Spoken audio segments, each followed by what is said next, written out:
Good evening all of you. आज हम लोग यूनिट 1 डिफरेंशियल कैलकुलस में लेक्चर नंबर 4 डिस्कस करेंगे। और आज का टॉपिक ऑफ डिस्कशन जो होगा वो होगा फंक्शन। हमारा जो सिलेबस है वो फंक्शन से ही स्टार्ट है। इससे पहले जो 3 लेक्चर में हमने देखा था वो जनरली हम लोगों ने जो भी देखा था वो फंक्शन को पढ़ने के लिए इम्पोर्टेंट था, जिसमें मैंने फर्स्ट लेक्चर में आपको कांस्टेंट के बारे में बताया, सेकेंड लेक्चर में मैंने आपको वेरिएबल के बारे में बताया, उसके बाद थर्ड लेक्चर में हमने देखा था कि इंटरवल क्या होता है, किस तरह से डिफाइन करते हैं। तो let us see now in fourth lecture we are going to give the concept of function. Function का कंसेप्ट हम लोग यहाँ पे क्या करेंगे, देखेंगे। तो सबसे पहले फंक्शन को हम लोग डिफाइन करते हैं कि how to define the function. Definition is very much important. देखो, बार बार हम बता रहे हैं आप लोगों को, पहले थोड़ा सा थ्योरेटिकल पार्ट आएगा, ऐसा नहीं समझिएगा कि सर खाली थ्योरी पढ़ा रहे हैं, न्यूमेरिकल भी आएगा। इसके बाद हम लोग क्वेश्चन डिस्कस करेंगे, फंक्शन के ऑनवर्ड हमारा क्वेश्चन स्टार्ट हो जाएगा। तो चलिए हम लोग एक्सप्लेन कर लेते हैं जो छोटा छोटा थ्योरी है, बहुत ज़्यादा डिटेल में हम थ्योरी नहीं बता रहे हैं, जितना आपको रिक्वायर है, ताकि आप क्वेश्चन को सॉल्व कर सके, उसी हिसाब से हम लोग यहाँ पे डिस्कशन कर रहे हैं। तो पहले हम लोग डिफिनेशन ऑफ द फंक्शन देखेंगे। यहाँ आप देखिए, फंक्शन टॉपिक है लेक्चर नंबर 4 यूनिट 1 का, डिफरेंशियल कैलकुलस का। तो what is function, what is function. तो डिफिनेशन क्या बोल रहा है कि हमारे पास दो सेट होंगे, एक सेट का नाम मैंने एक्स दे दिया और वाई।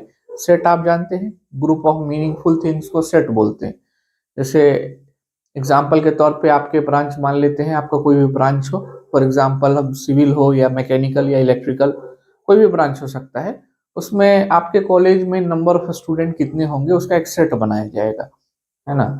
तो उसमें बहुत सारा क्राइटेरिया हो सकता है ना, कि जिसका हाइट 5 इंच से ज़्यादा हो उसका एक सेट बनाया जाएगा। तो बहुत सारा सेट बना सकते हैं हम लोग। Set of what, meaningful things, है ना, कलेक्शन ऑफ मीनिंगफुल थिंग्स को हम लोग सेट बोलते हैं।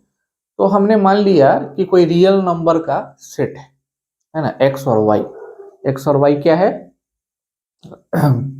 एक्स वाई क्या है, दो नॉन इम्पटी सेट, ठीक है, are the two non empty set, मतलब सेट में एलिमेंट होंगे।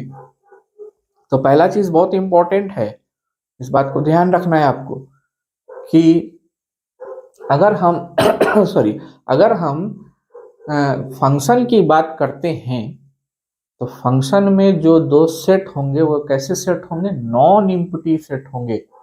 मतलब खाली नहीं रहने चाहिए, उसके अंदर एलिमेंट्स होने चाहिए। उसके अंदर क्या होने चाहिए, एलिमेंट्स होने चाहिए, पहली बात। तो फंक्शन का पहला क्राइटेरिया क्या होगा, नॉन इम्पटी सेट होना चाहिए। दूसरा क्या कह रहा है कि a function from X to Y is a rule, और उस रूल को हम स्मॉल एफ से डिनोट कर रहे हैं। उस रूल को हम किससे डिनोट कर रहे हैं, स्मॉल एफ से डिनोट कर रहे हैं। तो a function from X to Y is a rule small f that assign each element of set X one and only one unique element with set Y. ठीक है, तो इस बात को समझिए कि किसी भी फंक्शन को होने का क्या क्राइटेरिया होना चाहिए, दो क्राइटेरिया होना चाहिए। क्या होना चाहिए, दो क्राइटेरिया होना चाहिए। मतलब आसान लैंग्वेज में हम आपको बता दें कि यहाँ पर डिस्कस कर लेते हैं कि कोई भी फंक्शन है उसका दो कंडीशन होना चाहिए। फंक्शन होने का दो कंडीशन होना चाहिए। हम कब बोलेंगे कि ये फंक्शन है, तो हम कहेंगे कि भाई ये दो क्राइटेरिया को फुलफिल करेगा तो वो फंक्शन है। फर्स्ट क्राइटेरिया क्या होना चाहिए कि हमारा क्या होना चाहिए, सेट जो होना चाहिए, सेट क्या होना चाहिए, क्या होना चाहिए, नॉन इम्पटी, नॉन इम्पटी, ठीक है। और दूसरा क्राइटेरिया क्या बोलता है कि सेट एक्स का सेट वाई के साथ यूनिक क्या हो, रिलेशनशिप। सेट एक्स का सेट वाई के एलिमेंट के साथ सेट एक्स के एलिमेंट का, सेट एक्स के एलिमेंट का सेट वाई के एलिमेंट के साथ क्या हो, यूनिक रिलेशनशिप हो। ठीक है, तो यही बोल रहा है कि each element of set X one and only one, one and only one को यूनिक बोला जाता है।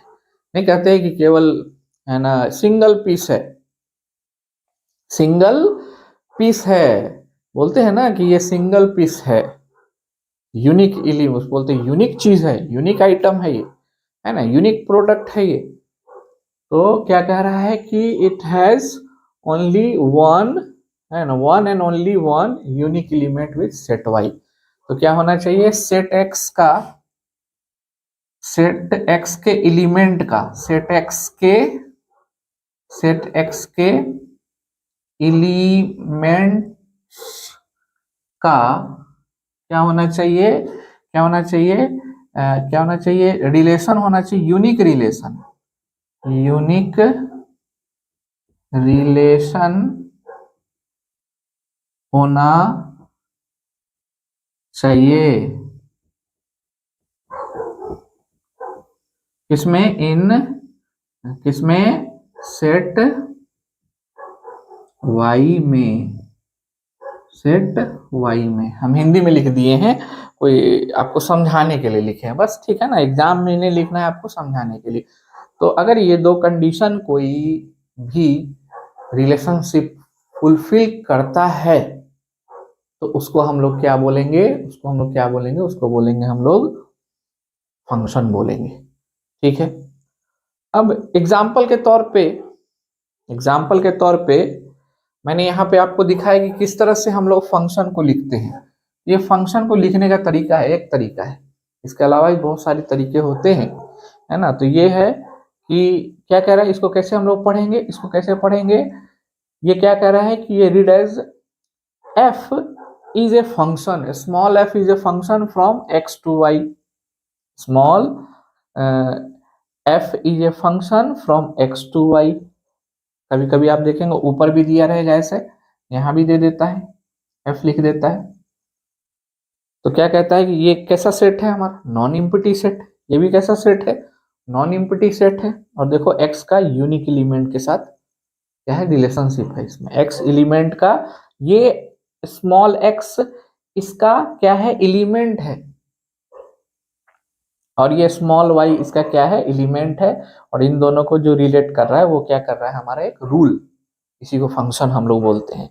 अब the elements of capital X is known as domain, elements of capital X is known as what, domain, and element of capital Y is known as codomain, and the relationship between small x to small y, number of element of this to the number of element of this is known as range। इसलिए मैंने range को यहाँ से दिखाया है, ठीक है। जैसे एग्जाम्पल के तौर पे अगर हम एक एग्जाम्पल लेना चाहें तो हमने यहाँ ले लिया 1 2 3 और यहाँ ले लिया A B C D, एक मैंने यहाँ पे रिलेशनशिप बना दिया।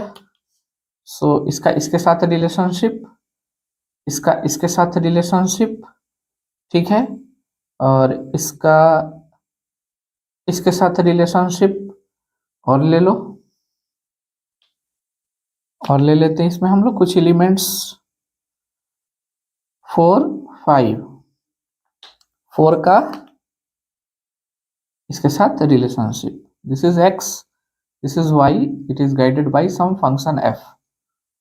तो हमको चेक करना है कि ये फंक्शन कहलाएगा कि नहीं, फंक्शन के डिफिनेशन को ये फुलफिल करेगा कि नहीं, ये हमको चेक करना है, ठीक है। तो पहले हम देखते हैं 1 का रिलेशन a के साथ यूनिक, 1 का a के साथ यूनिक है, 2 का b के साथ यूनिक है, 3 का c के साथ यूनिक है, 4 का d के साथ यूनिक है। ये तो यूनिकनेस जो है ये तो फुलफिल कर रहा है, लेकिन पहला जो कंडीशन कह रहा है हमारा, सॉरी, जो दूसरा इसमें कंडीशन क्या कह रहा है, इसमें कह रहा है कि x के हर एलिमेंट का y के साथ यूनिक रिलेशनशिप होना चाहिए।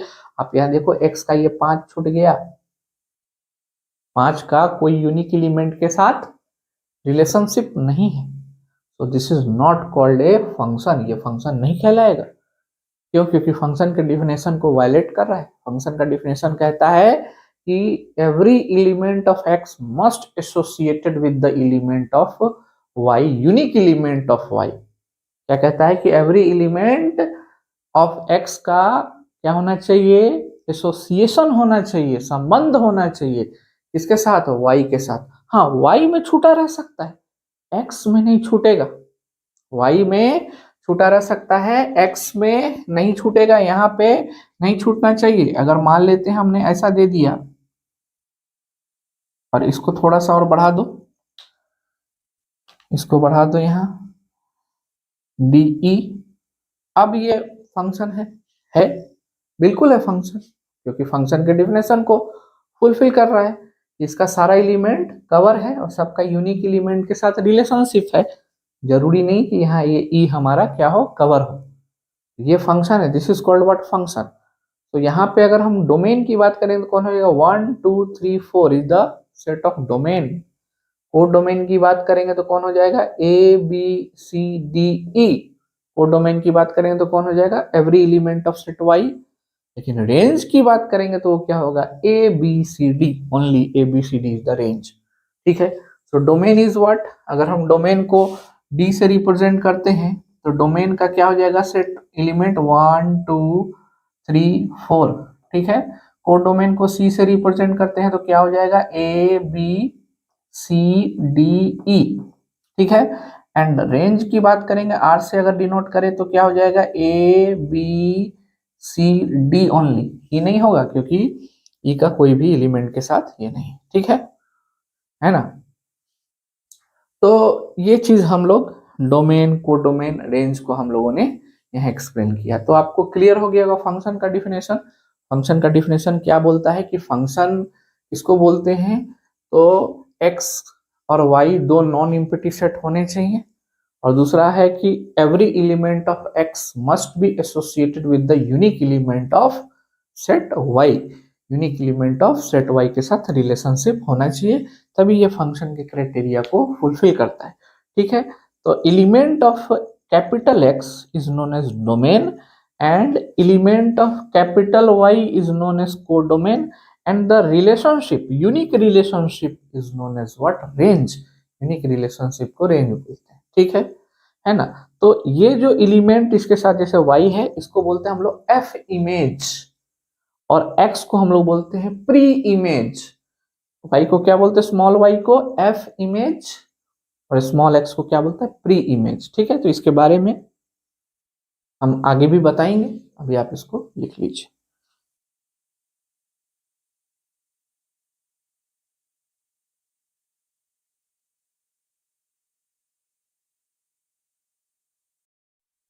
तो अभी अभी आपने देखा कि हम लोगों ने फंक्शन को कैसे डिफाइन किया, है ना। नेक्स्ट हम लोग कुछ और बातें देख लेते हैं फंक्शन के अंदर में।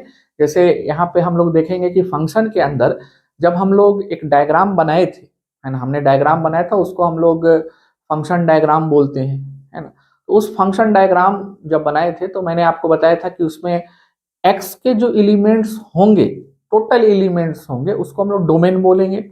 वाई के जो टोटल एलिमेंट होंगे उसको रेंज क्या बोलेंगे, कोडोमेन बोलेंगे। और रेंज क्या होगा, तो वो है ना एसोसिएशन जो एक्स के साथ वाई का रिलेशनशिप हो, उसको हम लोग क्या बोलते हैं, रेंज बोलते हैं। मैंने आपको बताया था, एक बार और इसको और क्लियर कर लेते हैं। कैसे, मान लेते हैं कि ये हमारा कोई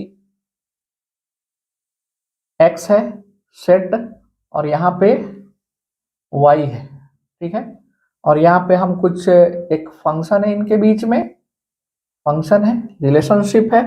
यहाँ हम लिखते हैं 1 2 3 4 5। यहाँ लिखते हैं A B C D E F G. ठीक है, तो अभी रिलेशनशिप हम अपने मन से बना देते हैं, 1 का इसके साथ, इसके साथ, इसके साथ, इसके साथ और इसके साथ, ये मैंने एज्यूम कर लिया है। तो अभी हम आपको, मैंने लास्ट क्लास में भी बताया कि अगर हम आपसे बोले कि बताओ इसमें डोमेन क्या होगा, सबसे पहले तो डोमेन रेंज डिफाइन करने के लिए आपको ये चेक करना पड़ेगा कि ये फंक्शन है कि नहीं, फंक्शन के डिफिनेशन को फुलफिल करता है कि नहीं। फंक्शन का डिफिनेशन क्या बोलता है कि सेट इम्प्टी नहीं होना चाहिए, तो दोनों सेट इम्प्टी नहीं है। इसके अंदर एलिमेंट्स हैं, एक के अंदर 1 2 3 4 5 है और दूसरे के अंदर क्या A B C D E F G है। ठीक है, दूसरा क्या कहता है, दूसरा ये कहता है कि हर एक एलिमेंट ऑफ सेट ए का सेट ए मतलब सेट एक्स का हर एक एलिमेंट जो है वो यूनिक एलिमेंट के साथ सेट वाई के साथ कनेक्टेड हो, यूनिक एलिमेंट, ठीक है। तो 1 का यूनिक एलिमेंट ए है, 2 का यूनिक एलिमेंट बी है, 3 का यूनिक एलिमेंट सी है, 4 का यूनिक एलिमेंट डी है और 5 का यूनिक एलिमेंट व्हाट ई है, ठीक है। और एफ और जी का कोई यूनिक इसका रिलेशन नहीं है, तो ये हो सकता है। इसमें खाली नहीं रहना चाहिए, इसमें ऐसा नहीं, मान लो मैंने यहाँ 6 दे देता, इसका रिलेशन नहीं बताता, then it is not called function. So according to definition this is a function, और फंक्शन है तो हम इसका डोमेन डिफाइन कर सकते हैं। डोमेन इसका क्या हो जाएगा, डोमेन कौन कौन सा सेट हो जाए, सेट का एलिमेंट हो जाएगा, 1 होगा, 2 होगा, 3 होगा, 4 होगा, 5 होगा, this is called what, domain, है ना। और अगर हम कोड डोमेन की बात करें तो कोड डोमेन क्या हो जाएगा, एलिमेंट्स ऑफ वाई, ए है, बी है, सी है, डी है, ई है, एफ है और क्या है हमारा जी है, ये कोड डोमेन है। और अगर हम रेंज की बात करें तो रेंज क्या होगा, इसका एसोसिएशन इसके साथ, तो क्या है हमारा रेंज है, ए है, बी है, सी है, डी है और ई है, ठीक है। तो हमेशा मेरा कोड डोमेन जो होगा ये ग्रेटर देन इक्वल टू क्या होगा, रेंज होगा। कोड डोमेन हमेशा ग्रेटर देन इक्वल टू क्यों बोला, मान लो अगर ये मैं नहीं देता, ये दोनों नहीं देता तो बराबर हो जाता, कोड डोमेन भी बराबर होता, रेंज भी बराबर हो जाता, ठीक है। तो अगर हम यहाँ ई एफ जी लिखते हैं तो यहाँ पे हम ये कंडीशन को लिख सकते हैं, कोड डोमेन जो होता है ये हमेशा क्या होता है, बड़ा होता है या फिर बराबर होता है किसका, रेंज के, ठीक है। चलो, तो ये आपका क्या हो गया, एक और एग्जाम्पल मैंने आपको एग्जाम्पल के तौर पे बताया है, ठीक है। अब चलते हम लोग आगे कि फंक्शन को हम लोग एक फंक्शन मशीन के रूप में दिखा सकते हैं, है ना। फंक्शन को हम लोग फंक्शन मशीन के रूप में दिखा सकते हैं, ठीक है। उससे पहले हम एक चीज और आपको स्पेसिफाई कर लेते हैं कि अगर कोई फंक्शन दिया हुआ है f such that we have what, small x, है ना, related to what, y, small x related to y, ठीक है ना। तो अंडर दिस रूल हम ये कह सकते हैं कि under this rule, under this rule, इस रूल के हिसाब से जो हमारा y होगा, जो ये y होगा that is known as what, f image. ये जो y होगा अंडर दिस रूल, ये जो y होगा, y is known as f image and x, इसको अलग कर देते हैं सबसे, is known as x is known as pre image, ठीक है। तो x को हम लोग क्या बोलेंगे, प्री इमेज बोलेंगे, x is called y is called f image and x is called what, pre image, है ना। तो क्लियर हो गया आपको इस बात से। तो बताइए यहाँ पे इसका f इमेज कौन कौन हो गया, f इमेज हो गया a b c d e, ठीक है। और प्री इमेज कौन हो गया, 1 2 3 4 5, है ना। तो अगर हम यहाँ पर देखें तो f image a b c d e और प्री इमेज 1 2 3 4 5, ठीक है। तो ये चीज हम लोग यहाँ पे क्या हो गए, यहाँ से कंफर्म हो गया कि प्री इमेज क्या होता है, एफ इमेज क्या होता है। ये बहुत इंपॉर्टेंट है, ये आगे आपको मिलेगा जब आप क्वेश्चन बनाओगे, ठीक है। अब फंक्शन को डिफाइन करने के लिए हम लोग एक फंक्शन मशीन लेते हैं, ठीक है ना। तो फंक्शन मशीन हमारा क्या होता है, फंक्शन मशीन कैसा होता है, इसको मिटाते हैं, ठीक है ना। आप एग्जाम्पल के तौर पर लिख भी सकते हैं, इसको लिख लीजिए, इसको मिटाते हैं और फिर फंक्शन मशीन आपको दिखाते हैं कि एक प्रकार का हम लोग फंक्शन मशीन का बनाते हैं, उसमें इनपुट देते हैं, आउटपुट लेते हैं, तो किस तरह से लेते हैं इस चीज को हमको दिखाना है। चलिए, तो इसको हम रब करते हैं, मिटा दें, पहले भी बता चुके हम। So we have a type of what, function machine known as manipulator, उसको हम लोग मैनिपुलेटर बोलते हैं, जो कि फंक्शन टाइप से हमको दिखाता है। जैसे ये फंक्शन मशीन कैसा होगा, so it will be like this, यहां से इनपुट दिया जाएगा इसके अंदर, ये हमारा, ठीक है ना, and here we will get the output, यहां से हम लोग को आउटपुट मिलेगा, ये, ठीक है। तो यहां से हम लोग इनपुट देंगे कैसे? x के रूप में। इनपुट हम लोग क्या देंगे? x के रूप में, small x, that belongs to what? Domain. इसको क्या बोला जाएगा? डोमेन। ठीक है, and it is guided by a particular function f, और यहां हमको क्या मिलेगा? आउटपुट मिलेगा। Output y is equal to nothing but it is equal to f bracket में x, y is equal to f x। और इसी को हम लोग बोलते हैं, इसी को हम लोग बोलते हैं दिस बिलोंग्स टू, ये बिलोंग्स करता है किसको? रेंज को। ये किसको बिलोंग्स करता है? रेंज को। ठीक है, और ये जो सिस्टम हो गया, जो f हम लोग यहाँ पे डिफाइन किए, इसको बोलते हैं हम लोग मैनिपुलेटर। मैनिपुलेटर, ठीक है, जो मैनिपुलेट करे, जो मैनिपुलेट करे, चेंज कर दे उसके उसको x को, इनपुट को ले और इनपुट के स्टेटस को चेंज कर दे। जैसे सपोज दैट हम अगर एक आटा चक्की का मशीन का एग्जांपल देते हैं, ऊपर से गेहूं डालेंगे, है ना, और वो चक्की जो होगा उसको क्या बोलेंगे? मैनिपुलेटर, और यहाँ आउटपुट में हमको क्या मिलेगा? तो आटा मिलेगा। ठीक है, तो ये फंक्शन को रिप्रेजेंट करने का। तो अब से फंक्शन को आप हमेशा कैसे रिप्रेजेंट करेंगे? फंक्शन को रिप्रेजेंट करेंगे small y, this is equal to fx, this is the representation of what? Function. ये अब आपको फंक्शन, किसी भी फंक्शन को ऐसा ही रिप्रेजेंट करना है, where this y is the range, है ना, और x इज द डोमेन। और एक चीज और, ये y जो होगा, ये पहले भी मैंने बताया, ये कैसा वेरिएबल होगा? ये हमारा डिपेंडेंट वेरिएबल होगा। ये कैसा वेरिएबल होगा? Dependent variable, dependent variable. ठीक है, और ये जो x होगा यहाँ पे, ये क्या होगा? Independent variable, independent variable, independent variable. Example के तौर पे अगर हम एग्जाम्पल आपको बताना चाहें तो y is equal to x square, y is equal to x square.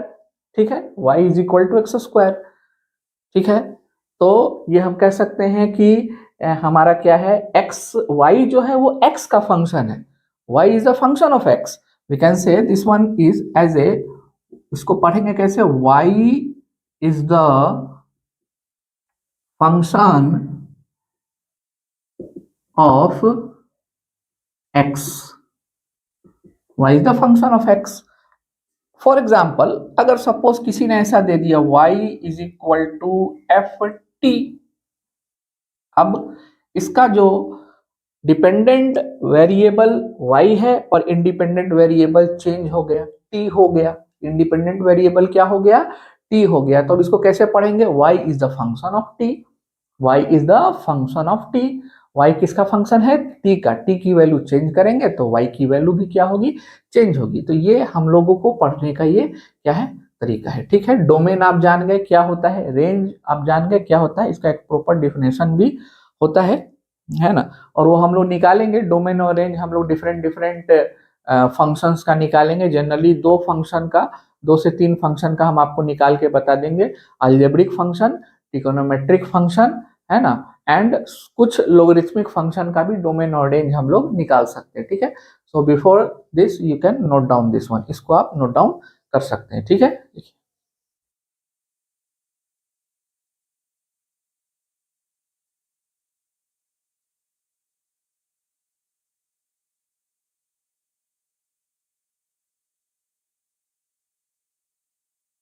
चलिए, तो जैसा कि मैंने आपको बोला था कि फंक्शन के बाद हम लोग क्वेश्चन स्टार्ट कर देंगे बनाना।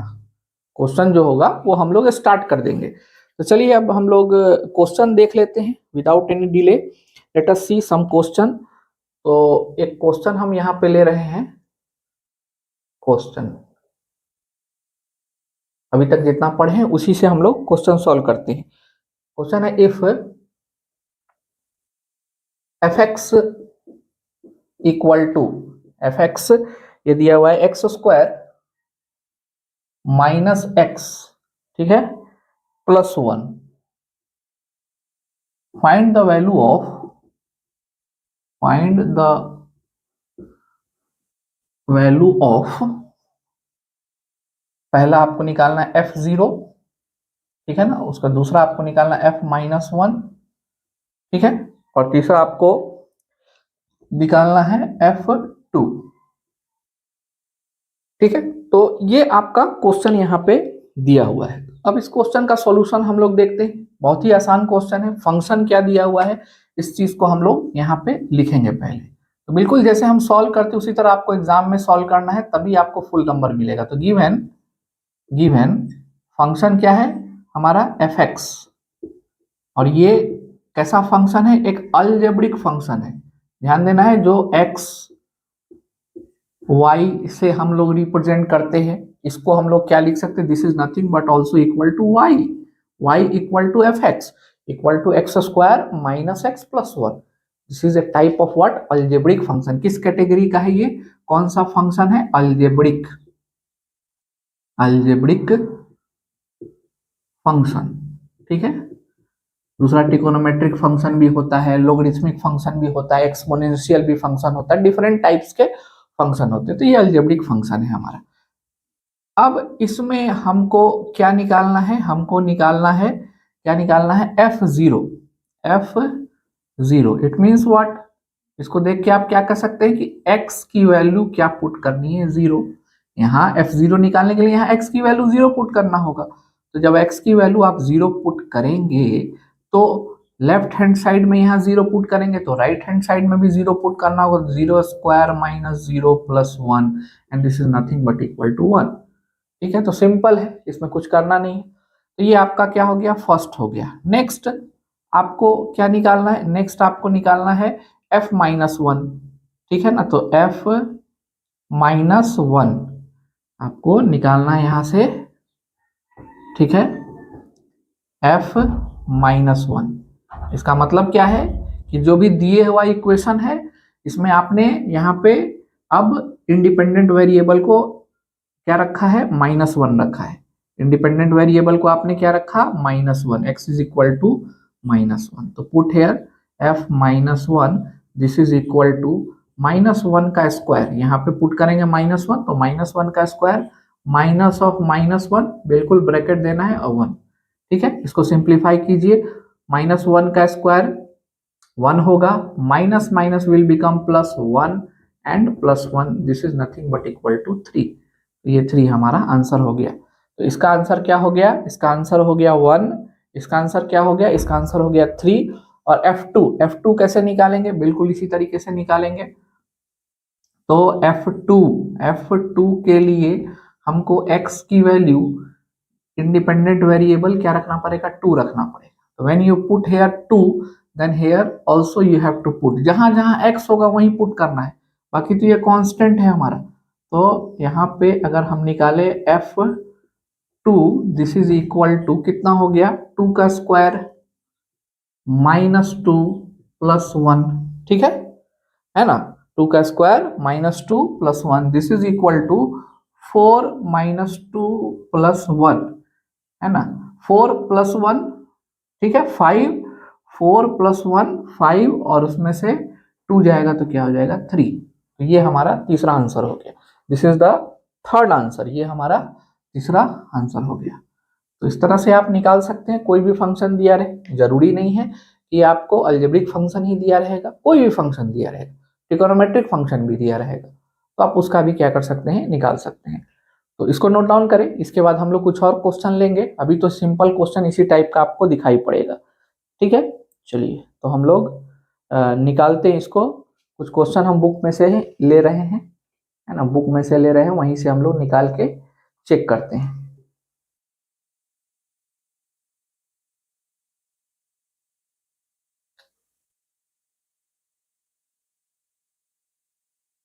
चलते हैं हम लोग नेक्स्ट क्वेश्चन पे, इसको मिटा देते हैं। आप लोग क्या करना है, करना क्या है आप लोग को कि जो भी क्वेश्चन हम यहाँ बनाएंगे उसके लिए हम आपको थोड़ा सा समय देंगे, यहाँ 10 सेकंड का समय देंगे। आप अगर मान लो उस 10 सेकंड में आप नहीं लिख पाते हैं तो उसको बैक करके रिवाइंड करके उसको पॉज करके आप क्या कर सकते हैं, लिख सकते हैं। जैसे यही क्वेश्चन था हमारा, तो इसको हम मिटाते हैं। नेक्स्ट क्वेश्चन देखते हैं। जितना ज्यादा क्वेश्चन बनाएंगे मैथमेटिक्स में उतना ज्यादा प्रैक्टिस होगा और उतना ही आपको एग्जाम में क्या होगा, क्वेश्चन बनाने में दिक्कत नहीं होगी। नहीं तो कम प्रैक्टिस करोगे एग्जाम में जाके फंस जाओगे। ठीक है, जैसे अभी मैंने बताया ये ऑब्जेक्टिव टाइप क्वेश्चन था, this is what objective type question, 1 marks question only. ये 1 मार्क्स में पूछेगा, 4 नंबर में नहीं पूछेगा। आपको पता होना चाहिए कि आपका जो एग्जाम का पेपर होगा वो भी मैं आपको दिखाऊंगा कि एग्जाम का पेपर क्या होता है। उसमें क्वेश्चन नंबर 1 जो होता है, क्वेश्चन नंबर 1 वो ऑब्जेक्टिव टाइप क्वेश्चन होता है, ठीक है।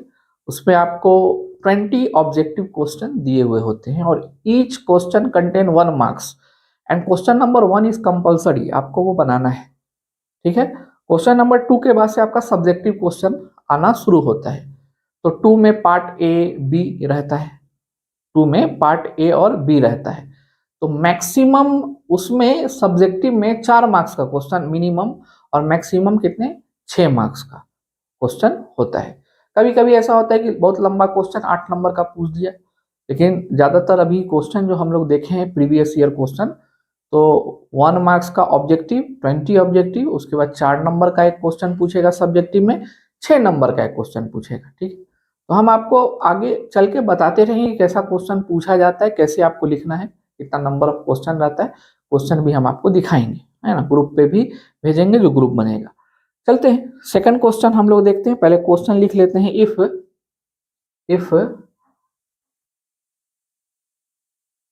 F x equal to, F x कितना दिया हुआ है 1 माइनस एक्स स्क्वायर, नीचे 1 प्लस एक्स स्क्वायर, ये दिया हुआ है, ठीक है। फाइंड द वैल्यू ऑफ, कह रहा है find the value of F tan theta, F tan theta दिया हुआ है अलजेब्रिक के, पूछ रहा है ट्रिगोनोमेट्रिक में। कुछ नहीं करना है, एक्स की जगह tan थीटा का रिप्लेसमेंट कर देना है, ठीक है, और इसको सिंप्लीफाई करना है। तो सॉल्यूशन क्या होगा, given F x equal to, F x कितना दिया हुआ है 1 minus X square 1 plus X square. So F क्या निकालना है tan theta, it means you have to put at the place of x, you have to replace what, tan theta, you have to replace x के जगह पे क्या करना पड़ेगा, tan theta से रिप्लेसमेंट करना पड़ेगा। तो कर दीजिए, tan थीटा से रिप्लेसमेंट कर दीजिए। तो यहाँ आप करेंगे तो f tan theta this is equal to, at the place of x you have to write tan theta, तो 1 minus tan square theta divided by 1 plus tan square theta. अब आपको देखना क्या है, यहां पे आंसर नहीं छोड़ना है, आपको सिंप्लीफाई कर देना है इसको। आपको क्या करना है, इसको सिंप्लीफाई कर देना है। तो you have to simplify this one, simplify करो।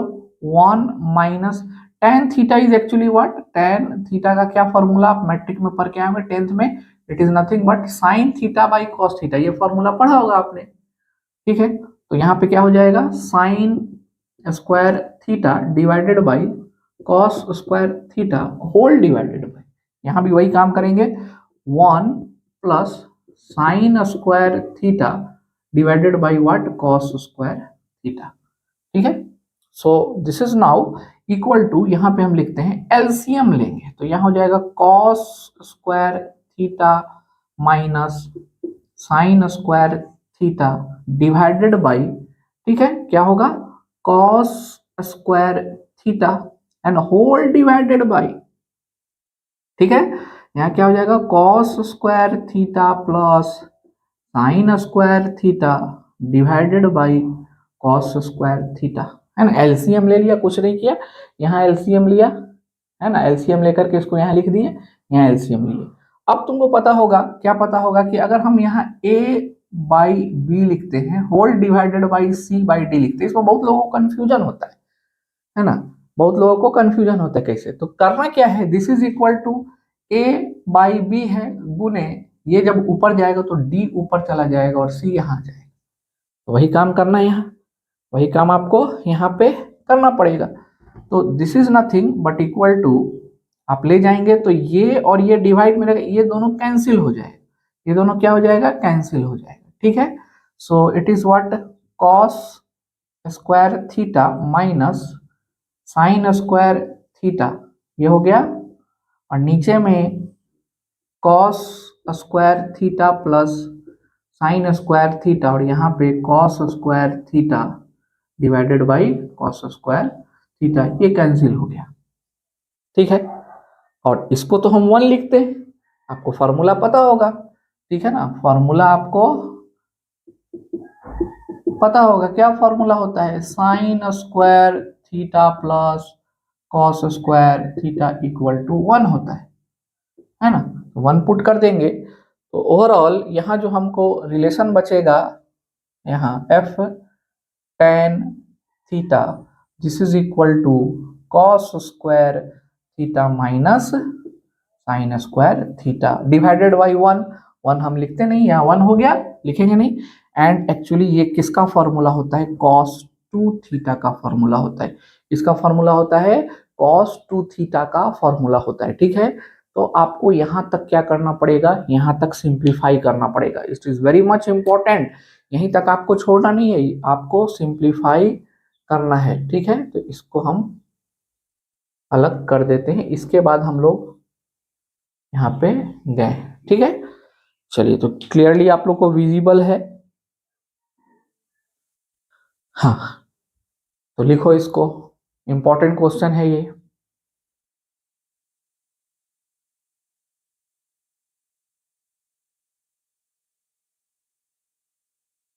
कुछ और क्वेश्चन हम लोग देखेंगे, तो कुछ और क्वेश्चन हम लोग देख लेते हैं।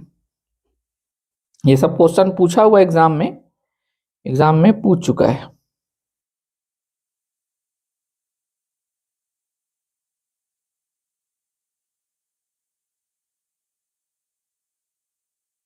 चलिए, एक क्वेश्चन और हम लोग बनाते हैं। ठीक है,